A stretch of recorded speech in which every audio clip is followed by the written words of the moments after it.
Irmãos, nós retornamos hoje à nossa série em 1 Coríntios. Nós estamos pregando naquela carta, fazendo a exposição dela. E eu peço que você abra a sua Bíblia onde nós paramos. Primeira carta aos Coríntios, capítulo 12, do verso 4 ao verso 11. 1 Coríntios 12, do verso 4 ao verso 11.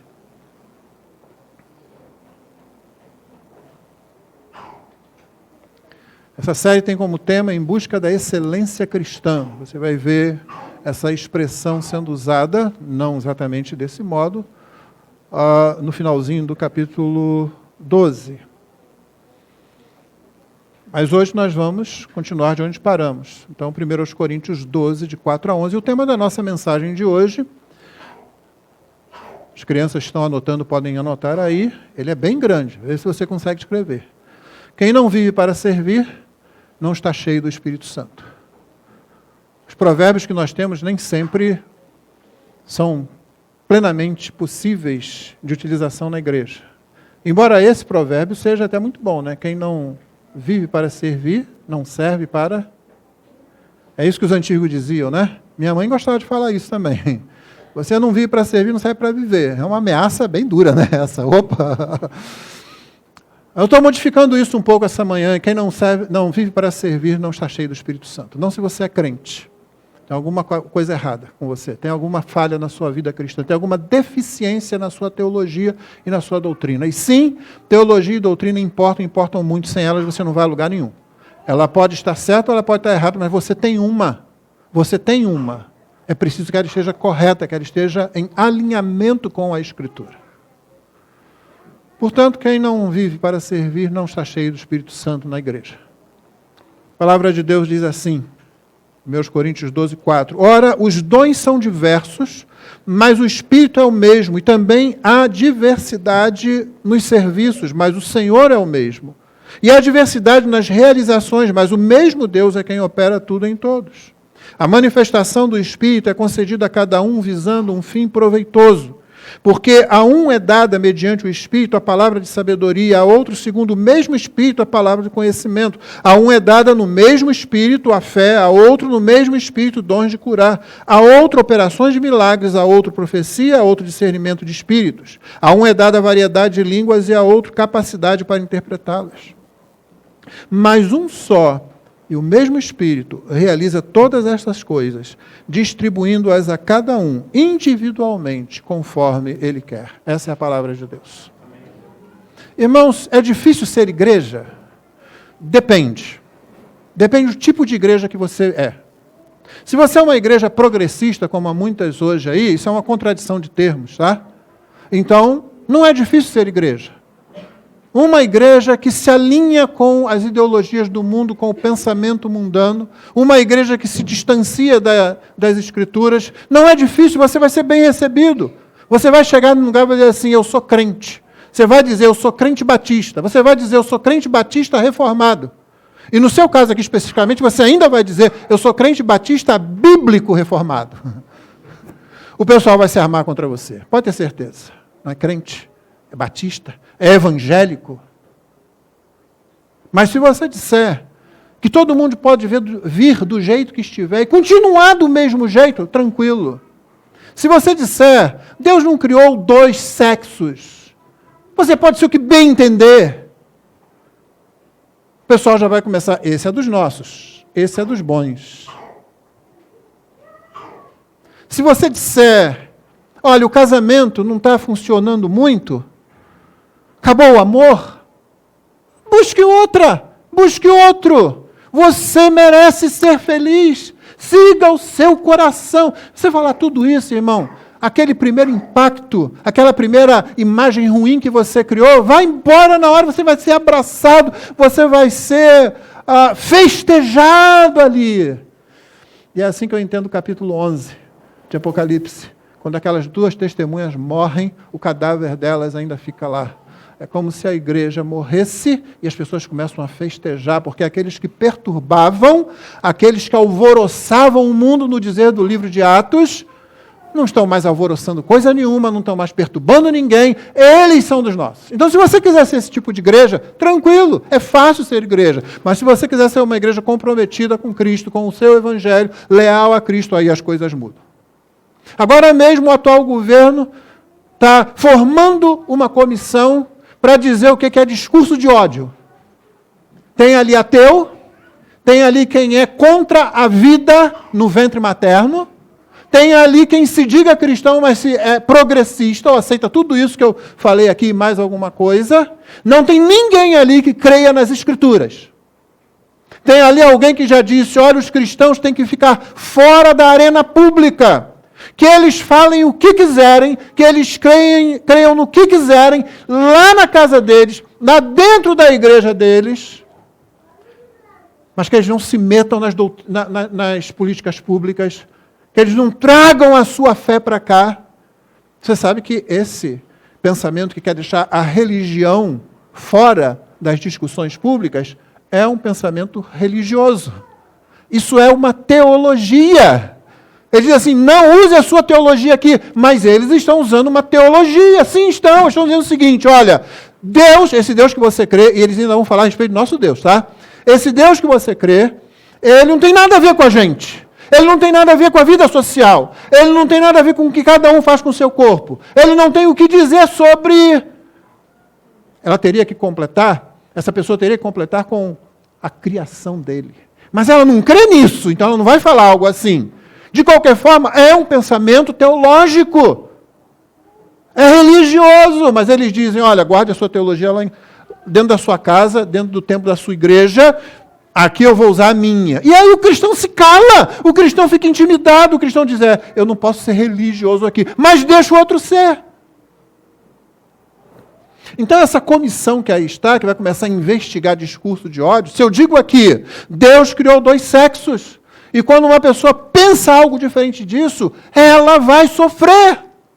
Ela vai trazer dor para si neste mundo. Se a sua consciência estiver cauterizada no meio do caminho, talvez ela não sinta tanta dor assim. Se a mídia, como vem fazendo, continua fortalecendo esse tipo de coisa, talvez ela se sinta até bem. Mas um dia ela vai estar diante do trono branco. Um dia ela será julgada. Ela não terá o advogado, que é aquele que criou 2 sexos. Mas eu falo isso, arriscado para ser processado. Quantos colegas meus têm sido processados? Ainda bem que aqui tem muito advogado, né? E eu conheço um monte. Então, se você quiser ser igreja assim, você vai ter dificuldades, e como eu disse, já começam a se levantar as paredes aqui no Brasil. E muita gente está assim, não, pastor, não fala muito sobre isso. O pastor está falando de política. Eu já falei que a igreja é política, irmão. Enfia isso na sua cabeça se você ainda não enfiou. A igreja não é partidária. Há diferença muito grande entre uma coisa e outra. Nós não temos um partido político. Mas a igreja é política. A gente já chega dizendo para as pessoas, olha, vocês têm que submeter a um rei. A um rei que deve ter toda a sua lealdade. Todo o seu coração tem que pertencer a ele. Mais do que a sua mãe ao seu pai, mais do que seu filho e sua filha, mais do que seu marido ou sua esposa, mais do que o estado onde você vive. Isso é político, irmão. Dizendo, há um reino, esse reino já está presente, e haverá um momento em que ele vai se explicitar. Criança, isso significa que vai ficar muito claro, viu? Acredito, tem muito adulto que não sabe também, tá? Quer dizer que vai ficar claro, vai ficar evidente, todo mundo vai ver, todo mundo vai perceber. Mas ele já está aí. Lembra do tsunami? Como é que é o tsunami? Quando ela acontece, um vulcão que explode, um terremoto lá, com um epicentro lá dentro do oceano, no fundo do oceano, as placas tectônicas se movem, aquele negócio todo que você não precisa guardar. O importante é que uma onda enorme, muito poderosa, às vezes com 900 km de velocidade, 900 km por hora, uma extensão grande assim, ela vai pelo oceano. Mas se você estiver num barco no oceano profundo, você talvez não note. É uma elevação assim de 50 centímetros, talvez, uma onda. Mas à medida que ela chega em águas menos profundas, em águas mais rasas, aquele poder todo se acumula, se concentra, e é por isso que você vê a água invadindo quilômetros e quilômetros da terra e nada fica no caminho. O reino de Deus é assim, ele já está aí, as pessoas não estão percebendo, mas haverá um momento em que ele vai ficar explícito, evidente, claro.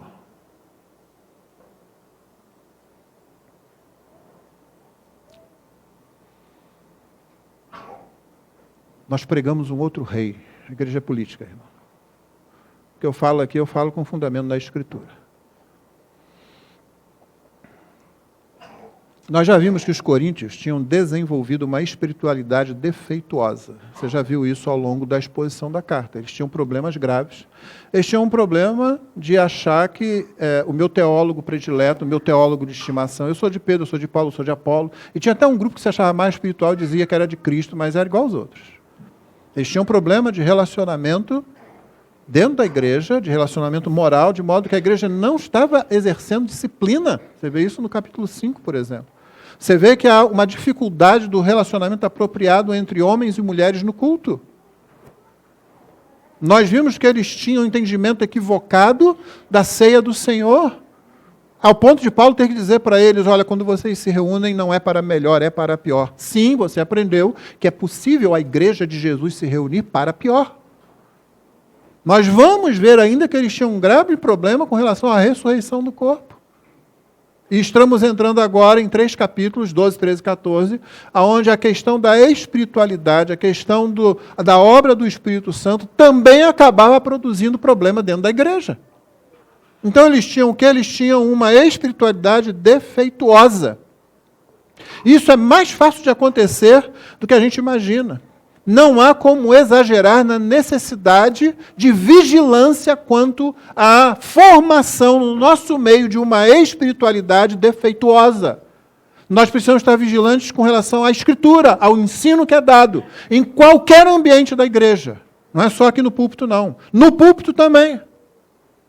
Você precisa estar conferindo o que é dito com as Escrituras, o tempo todo. E se você é novo na fé, comece a fazer isso agora. Não, você não tem o conhecimento que você vai ter, espera-se, daqui a alguns anos. Mas é hora de começar. Com o pouco que você tem, comece a conferir o que é dito em qualquer pregação, por qualquer pregador, seja ele quem for, tenha a fama que tiver, mas principalmente no púlpito da sua igreja local, comece a conferir o que é dito com a Escritura.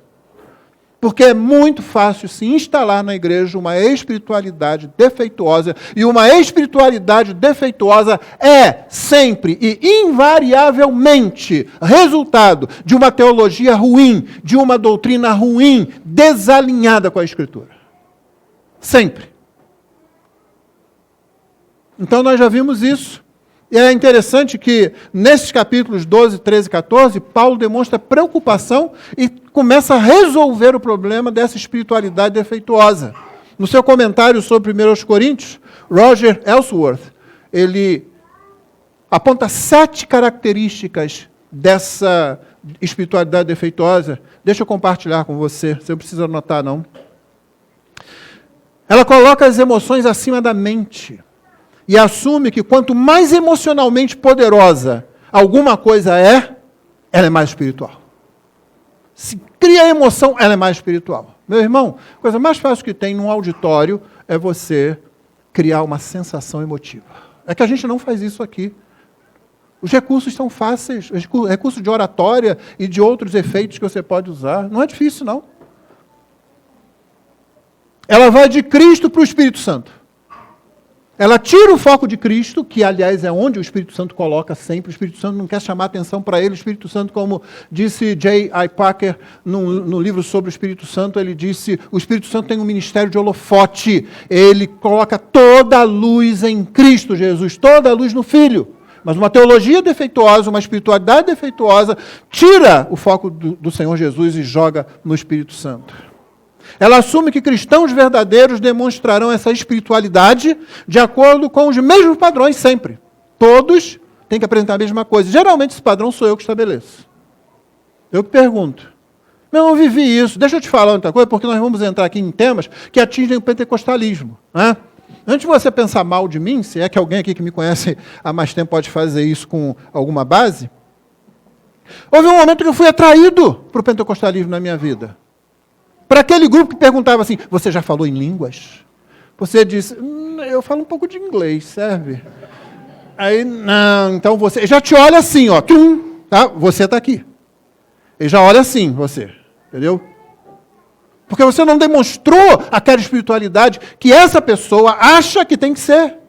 Então eu fui para lá, por quê? Porque numa igreja onde não havia exposição bíblica, numa igreja onde havia somente a pregação de uso e costume, sabe o que é isso? Significa, crente faz isso, crente não faz aquilo, crente se veste desse jeito, crente não se veste desse jeito, crente corta o cabelo assim, não corta o cabelo assado, crente não canta esse tipo de música, canta aquele tipo de música, e vai por aí.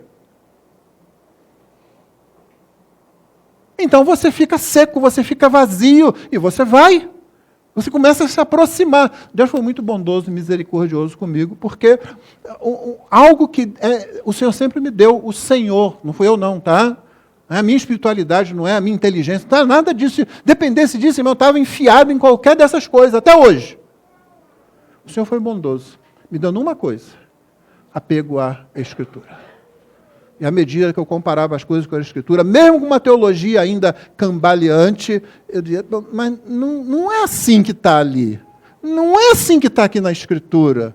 E mesmo não sabendo articular muito, eu preferia ficar com a Escritura, que eu entendia um pouco mais ou menos do que com uma pessoa que estava dizendo, você tem que fazer isso, tem que demonstrar aquilo. Se isso não aconteceu na sua vida, você ainda não está lá.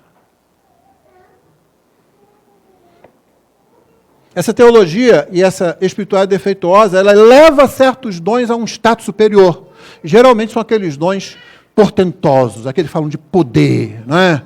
Eu me lembro, já compartilhei com os irmãos, um sujeito numa igreja, porque a pessoa que me contou era da igreja dele, ela disse que, esse sujeito, esse homem, disse que queria um pastor, que quando ele cumprimentasse ali na porta, apertasse a mão dele e dissesse para ele, meu irmão, a sua vida está assim, está assado, está não sei o quê.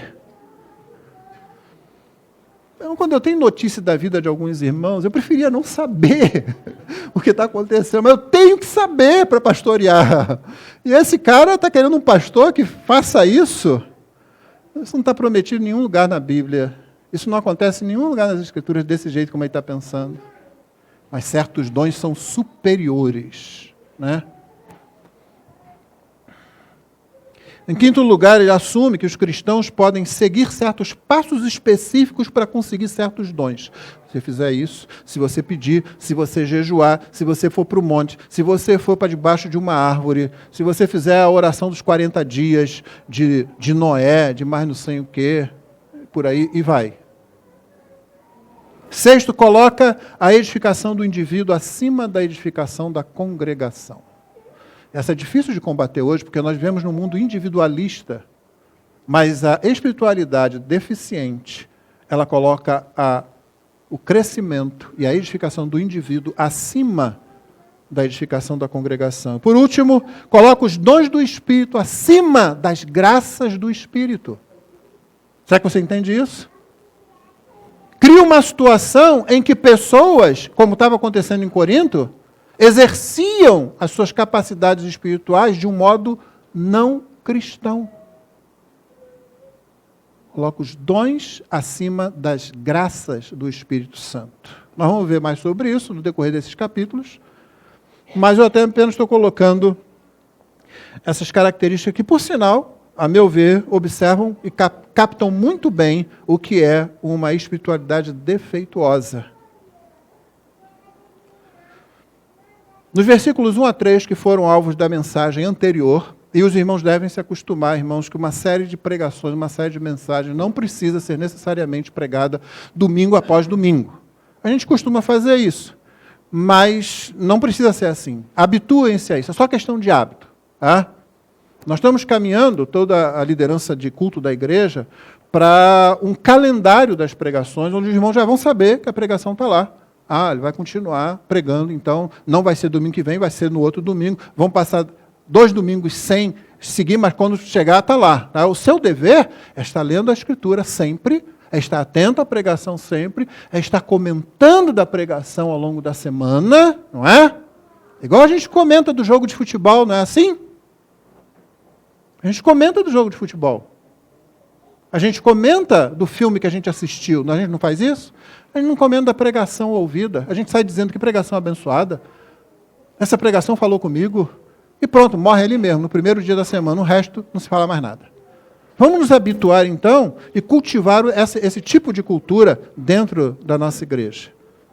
Mas na última mensagem, cujo tema foi Discernindo Jesus Cristo como Senhor, foram os versículos de 1 a 3, Paulo tratou dessas questões já da emoção. Você se lembra que ele fala, olha, quando vocês estavam lá adorando falsos deuses, vocês eram conduzidos por esses falsos deuses a êxtase, a falar coisas sem sentido, e vocês se entregavam a isso. Além disso, você viu também que Paulo demonstrou que o que pode fazer você discernir entre o erro e o acerto é quando você coloca Jesus como Senhor de sua vida e se rende a Ele. O Senhor é o meu parâmetro. Essa igreja prega Cristo, essa mensagem se centraliza em Cristo, essa mensagem expõe o Senhor Jesus de modo que eu o queira cada vez mais, de modo que eu o ame cada vez mais, de modo que eu ame mais a sua palavra, de modo que eu ame mais a sua noiva, que é a igreja. Ou essa igreja aponta para outra coisa qualquer, para outra pessoa, para o próprio pregador? As músicas falam de Jesus de um jeito ou de outro, não quer dizer que o nome dele tenha que aparecer em cada estrofe de cada música, não, mas elas apontam para a obra da redenção, para o Rei dos Reis, para o Senhor dos Senhores, para aquele que vai voltar, que morreu, que ressuscitou. Ele está no centro do culto, no centro da pregação.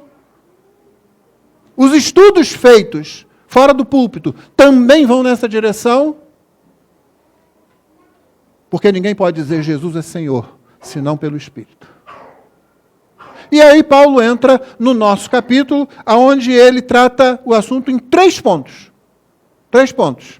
Ele fala da diversidade da obra do Espírito na igreja local. Ele fala da prioridade do bem da congregação, da igreja. E ele fala da soberania do Espírito Santo. E é isso que a gente vai ver agora.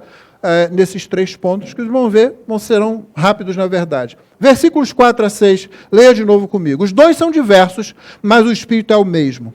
Também há diversidade nos serviços, mas o Senhor é o mesmo. E há diversidade nas realizações, mas o mesmo Deus é quem opera tudo em todos. Diversidade da obra do Espírito na igreja local. Paulo usa 3 palavras interessantes aqui que você não precisa gravar, a não ser que você queira colocar, sei lá, nome de um filho, mas eu acho que você deve pensar bem antes de fazer isso. Carismata é uma palavra que quer dizer simplesmente dons. Ela, inclusive, por si só já rouba... Marcela, calma, tá? Não vai, leva a sério não, hein? Carismata, vem cá, querida. Vai, né? Ela simplesmente quer dizer, e ela já rouba a possibilidade de eu achar que eu consigo, que eu alcanço. Porque caris é a palavra de onde vem graça. E aqui ela significa algo dado, ou seja, um dom. É dado. É algo que é meu e eu dou para você ou não. Faço se eu quiser. Os dons do Espírito, que ele usa no versículo 4, né? Os dons, carismata, está no plural, são diversos. O Espírito é o mesmo.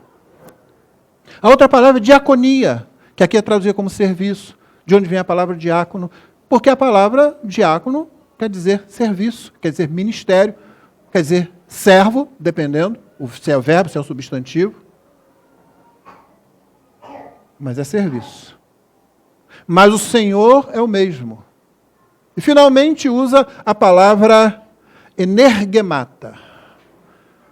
Se eu falar energemata, talvez você consiga fazer a conexão com energia, né? Que está no versículo 6. E a diversidade nas realizações, a palavra está aí, mas o mesmo Deus é quem opera tudo em todos. Você viu que a Trindade está aqui colocada, né? Ou seja, do ponto de vista do Espírito Santo, é dom que o Espírito dá capacitando o crente na igreja. Do ponto de vista do Senhor Jesus, é o ministério que ele deu aos seus discípulos para exercer. Do ponto de vista de Deus o Pai, é dele que vem o poder para que tudo se realize na vida do crente e da igreja. A diversidade de dons. Paulo começa dizendo, olha, você não pode esperar que todo mundo tenha a mesma capacitação, porque os dons são diversos. mas é do mesmo Espírito. Os ministérios que fluem desses dons estão debaixo do mesmo senhorio, o Senhor Jesus. E o poder que energiza tudo isso, por assim dizer, é de Deus, Pai, é de acordo com seus decretos, com a sua ordem. Por que você vai exigir que A ou B tenha aquele dom ou tenha o outro? Por que você vai fazer esse tipo de comparação? Há diversidade, mas é o Espírito, é o Filho, é o Pai, são eles que estão controlando e comandando a igreja. Essa é a primeira coisa que ele coloca aí já, para dizer, olha, desista dessa ideia de querer comparar um dom com o outro, um crente com o outro, ou medir espiritualidade. Você se lembra da pregação sobre Atos 2?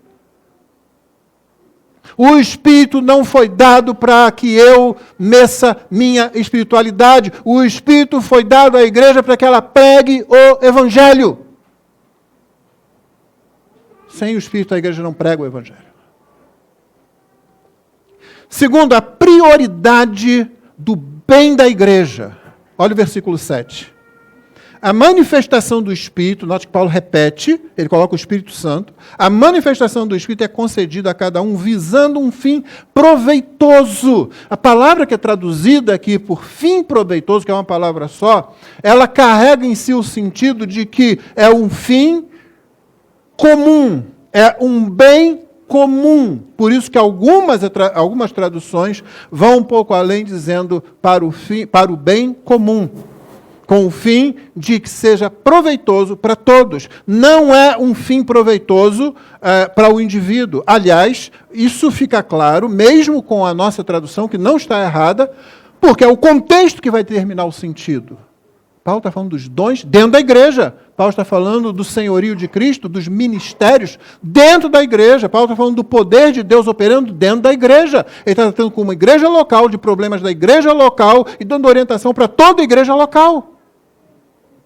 Então, o fim proveitoso é proveitoso para o crescimento do corpo, não do crente individual. É claro que quando você exerce um dom, você é abençoado e você cresce. Quando eu estudo a Escritura e me humilho diante de Deus para tentar entender um pouco, para poder transmitir para os irmãos, eu sou abençoado com isso.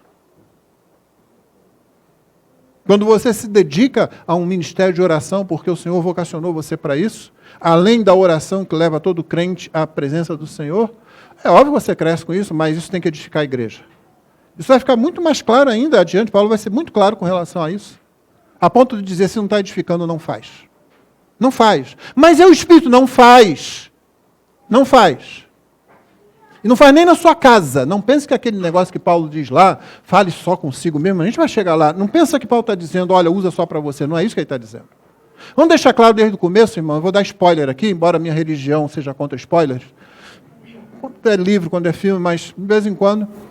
Vamos deixar claro uma coisa. Os meios de crescimento do crente são os meios de graça e as disciplinas espirituais. Não espere que você vai crescer por causa dos dons do Espírito, das capacitações que o Espírito dá a você e a outros para o crescimento e para a equipagem do corpo de Cristo, da congregação. Não vai acontecer. Você sai falando língua estranha por aí, além de todas as complicações que isso pode ter, e Paulo trata disso também, você não vai ser um crente melhor por causa disso, não. Isso não vai fazer você um marido melhor, uma esposa melhor. E quando eu falo marido melhor, esposa melhor, eu não estou falando um marido que cumpre suas obrigações, uma esposa que cumpre suas obrigações, porque não precisa ser crente para isso. Tem muito casal aí que se dá muito bem, não é crente. E que o homem cumpre suas obrigações, a mulher cumpre as delas, direitinho no casamento, se encaixam bem ali.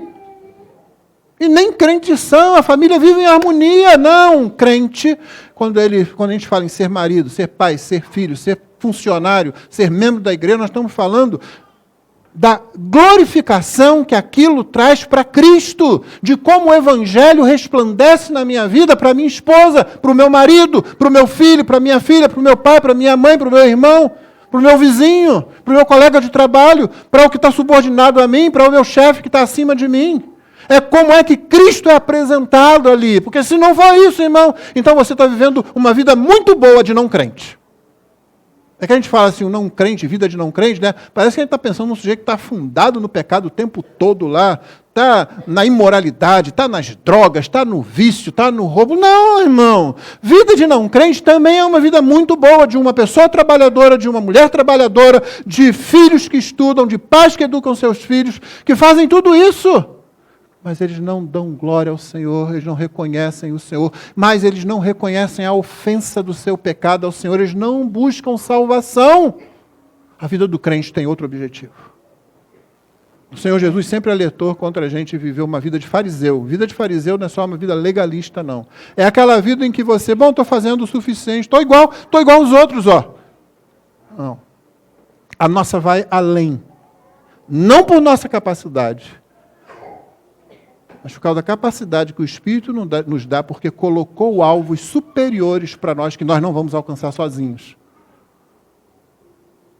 O crente vive de outra forma. O crente expressa o Evangelho em tudo que ele faz.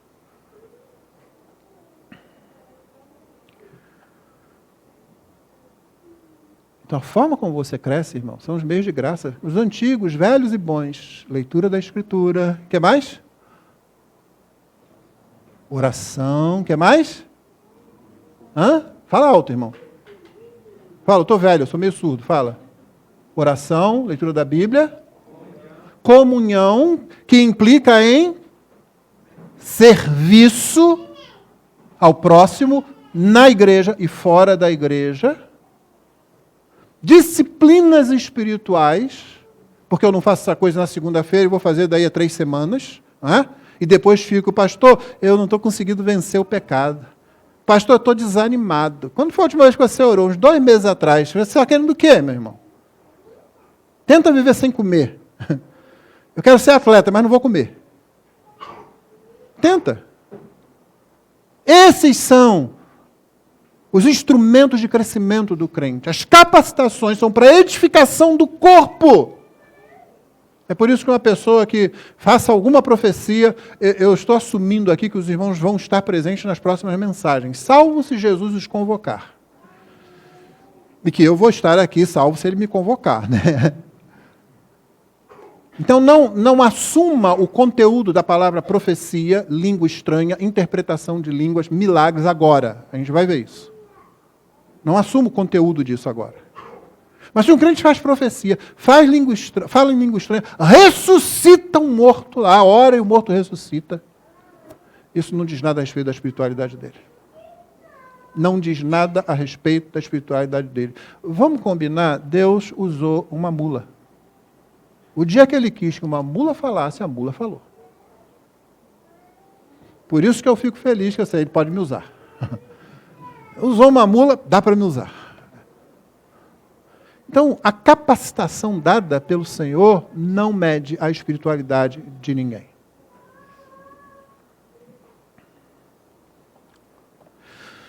O fim é proveitoso para o corpo. Pedro diz na primeira epístola 4:10, sirvam uns aos outros, cada um conforme o dom que recebeu, como encarregados de administrar bem a multiforme graça de Deus. Por último, a soberania do Espírito. Soberania do Espírito. Versículo 11. Mas um só e o mesmo Espírito realiza todas essas coisas, distribuindo-as a cada um individualmente conforme ele quer.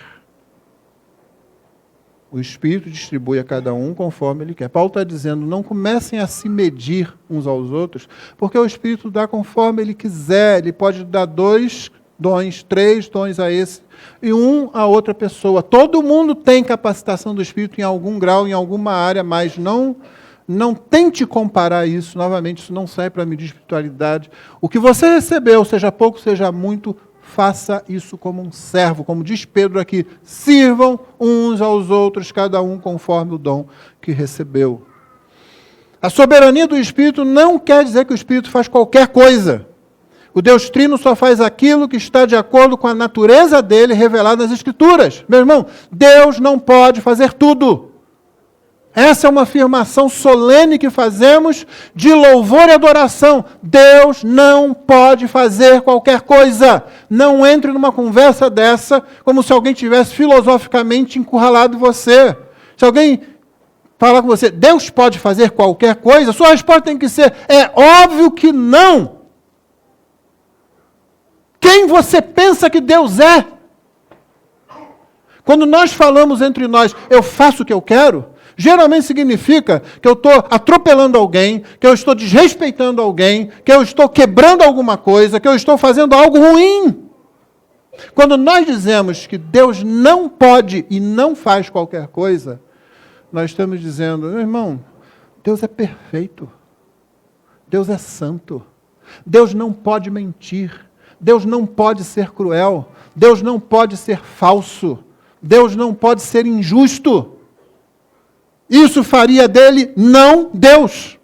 Ele deixa de ser Deus, o Deus como a Bíblia revela. Quando o Espírito é soberano e a Bíblia diz isso, quer dizer que ele está fazendo qualquer coisa. Hoje, num grupo de pastores muito sérios, né, eu recebo um vídeo bem antigo de um sujeito lá dizendo que houve um avivamento no galinheiro. Acho que você já viu isso, né? Se não viu, não está perdendo nada. Não, sério, isso é um sujeito numa igreja falando sério. Falando sério, ele está numa congregação, andando para lá e para cá e falando, Deus mandou. Então as galinhas começaram a falar em língua estranha. Quem crê aqui que Deus pode fazer o que Ele quiser? Não! Não é assim!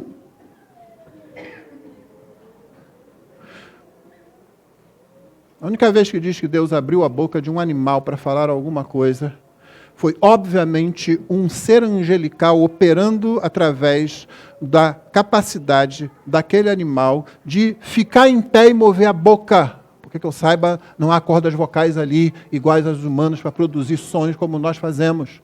É o poder de Deus para repreender um profeta que estava indo por um caminho muito ruim. Por favor, não pense nem por um minuto que aquela mula adquiriu uma personalidade humana para falar com Balaão. É o ato do ministro de Deus, no caso o anjo, atuando para que a vontade de Deus seja cumprida. Então isso, quando você diz Deus pode fazer qualquer coisa, isso aí abre a porta para você acreditar em qualquer tolice, que era o que estava acontecendo com muitos coríntios. A pessoa se levanta falando um troço qualquer, é Deus! Lembra de uma daquelas características? Tudo que é poderosamente emocional, certamente isso é espiritualmente maduro. Não, não é. O que é maduro é aquilo que está de acordo com a Escritura, com a palavra revelada, com o texto inspirado. Se você acreditar nessa balela, que Deus faz qualquer coisa quando Ele quiser, do jeito que Ele quiser, contrariando o ensino das Escrituras, Deus não é tolo, Deus não cria confusão nas nossas mentes, Deus detesta a confusão. Você abre a porta para qualquer coisa que disserem a você. Você fica intimidado, você fica com medo de dizer, meu irmão, desculpe, mas isso aí não é uma igreja não, tá? Você está julgando. Qual é a resposta para isso, irmão? Claro que eu estou julgando. A Escritura ordena que eu julgue. Ah, mas Mateus 7, meu irmão, não venha me citar texto fora de contexto. Você sabe que texto fora de contexto é pretexto. Paulo diz a Timóteo mais de uma vez, considera, pondera, pensa. Ele diz aos coríntios, quanto à crítica, quanto ao julgamento, sejam homens maduros. Quanto à malícia, sejam crianças. Então, quando alguém fala assim, você está julgando, eu tenho que fazer isso.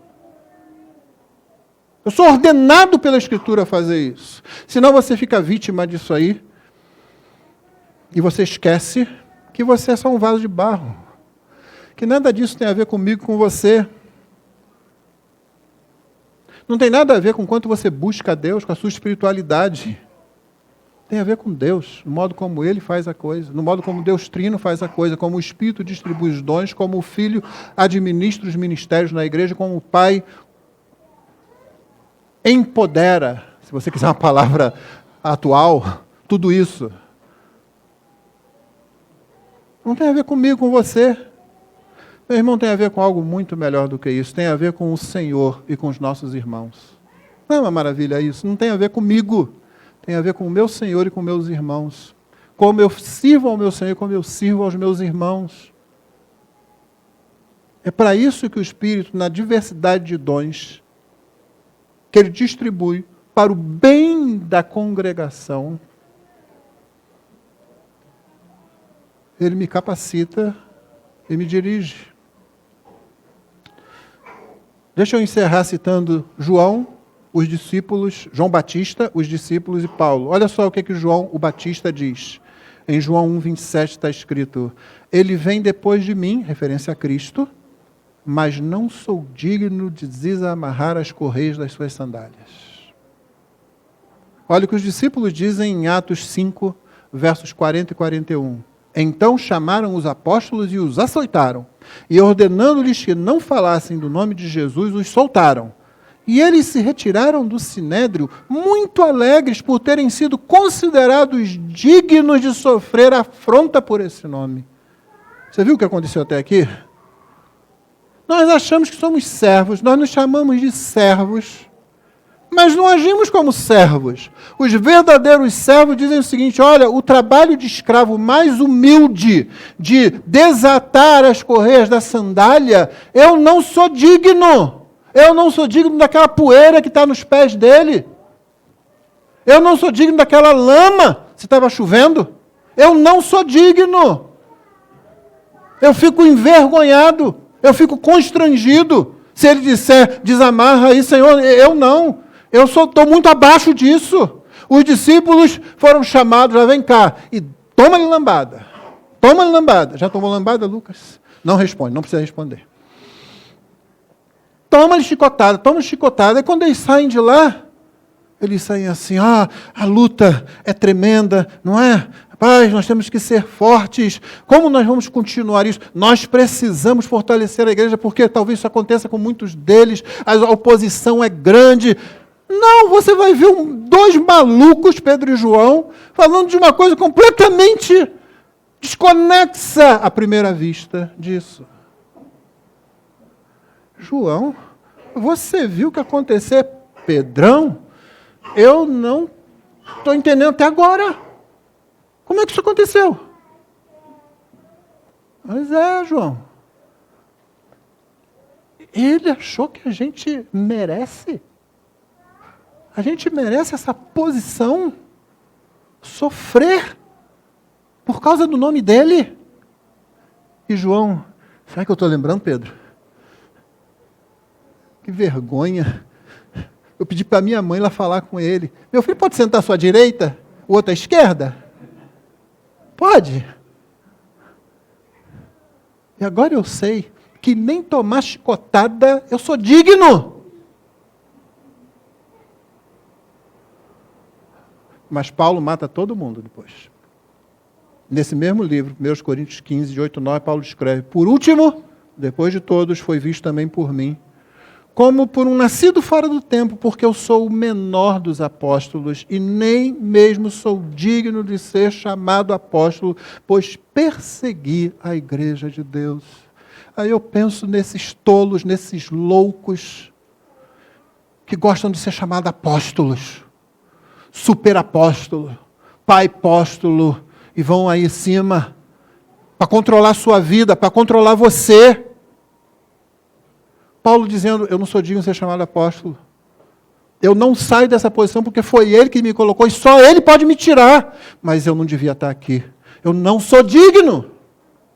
Meu irmão, só serve como tem que servir quem está cheio do Espírito Santo. Cheio do Espírito não significa ficar falando em línguas. Não significa que você passa 10 horas direto em oração. O Espírito Santo pode fazer isso, não estou dizendo que ele não faz, não. Não significa que você flutua, levita enquanto está cantando na igreja. Não significa que você faz uma oração e a cura acontece na hora. O Espírito pode fazer muitas dessas coisas. Pelo menos várias dessas coisas estão de acordo com o caráter do Espírito revelado na Escritura. Mas não é isso que diz que você está cheio do Espírito Santo. No momento que a igreja foi cheia do Espírito Santo, todas as vezes que o livro de Atos anota isso, eles começam a pregar o Evangelho. Eles pregam o Evangelho. Eles começam a servir. Eles se colocam numa posição em que são um alvo fácil. Atos 2. Quando Pedro começa a pregar ali. Atos 4, quando Pedro e João estão ali falando. O pessoal, os fariseus, os líderes judaicos ficam condoídos, ainda estão falando nesse nome. Está falando para não fazer isso. Eles se colocam como um alvo fácil. É aquele lá, são aqueles lá, vamos pegá-los. Mas eles estão servindo. Eles não estão se colocando debaixo dos holofotes. Eles não estão chamando a atenção para si. Eles estão servindo. Quem não vive para servir dentro da igreja não está cheio do Espírito Santo. Não importa se está flutuando aqui no meio. Se algum dia a gente vai cantando e alguém flutuar aqui, tenha certeza, a maioria de nós vai ficar atento para isso. Eu só vou me preocupar se a pessoa não vai esbarrar na minha cabeça. Porque muita gente que foi usada pelo Senhor se desviou depois. Porque o Senhor usa quem Ele quer, sim. Dentro do que a Bíblia revela a sua natureza. Judas também expulsou demônios. Você lembra disso? Sim, ele expulsou demônios. Voltou lá também. Só que enquanto alguns estavam ali assim, como é isso? Judas talvez estivesse pensando, eu posso me aproveitar disso também. Você quer saber se você está ficando cheio do Espírito Santo? Cheio da palavra do Espírito? Pergunte a você mesmo, qual é a sua disposição de servir a igreja local? Não é servir fazendo aquilo que você gosta. Eu só faço isso porque eu só gosto disso. Não é fazendo só aquilo que você sabe fazer. Acredite, na vida da igreja eu tive que fazer muita coisa que eu não sabia fazer. Mas se na hora tem que fazer e não aparece ninguém, eu faço. Eu sou o servo, eu vou lá. Talvez não fosse a melhor pessoa para aquele momento, mas era eu que tinha, então eu faço. Não pergunto, não. Só faço o que eu sei. Não, irmão, vamos colocar assim, uma placa na nossa sala, né? Eu não sou digno. Ele é. Nós o adoramos não porque nós sejamos dignos de estar nesse culto. Ele é digno de ser adorado. E a dignidade dele é maior do que a minha indignidade como adorador. A dignidade dele como Rei dos Reis, como Senhor dos Senhores, como Senhor do Universo, como aquele que morreu, ressuscitou, é muito maior do que a minha indignidade de adorador. Por isso ele me reveste com a sua justiça, o Espírito Santo me cobre com o seu poder. E eu entro na presença do Pai, no Santo dos Santos, para adorar, sem ser digno. Mas cantando igual os anjos, digno és, Senhor, e Deus nosso. Que Deus nos abençoe. Vamos ficar de pé e vamos orar.